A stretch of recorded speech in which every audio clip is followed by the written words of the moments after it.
Hello అండి, ఈరోజు వీడియోలో ఆలు పాలక్ కర్రీ చేస్తున్నాను.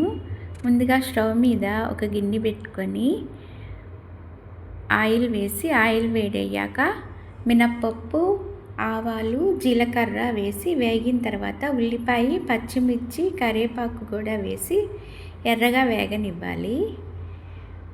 అల్లం వెల్లుల్లి పేస్ట్ కూడా వేసుకోవచ్చండి. మహారాష్ట్రలో ఈ కర్రీని బాగా చేసుకుంటారండి. తర్వాత సన్నగా కట్ చేసుకున్న బంగాళదుంప ముక్కల్ని కూడా వేసి వేగనివ్వాలి. కొంచెం ఎక్కువసేపు వేగితే బంగాళదుంపలు చాలా టేస్ట్గా ఉంటుందండి. బంగాళదుంప వేగిన తర్వాత ఒక స్పూన్ పసుపు వేసి పచ్చివాసన పోయేదాకా వేగనివ్వాలి.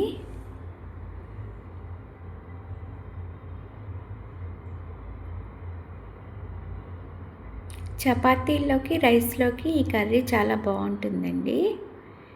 ఇప్పుడు రుచికి సరిపడా సాల్ట్ వేసుకొని కొంచెం సేపు వేగనివ్వాలి.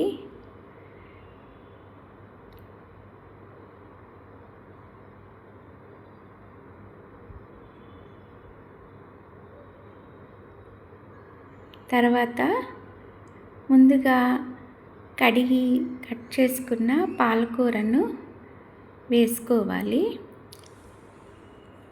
ఈ ఆకుకూరలో నీరు వస్తుందండి, అందుకని నీళ్లు పోయకూడదు. పాలకూర వేసిన తర్వాత మూత పెట్టి ఒక 5 నిమిషాలు మగ్గనివ్వాలి. చూడండి ఎన్ని నీళ్ళు వచ్చినాయో పాలకూరలో.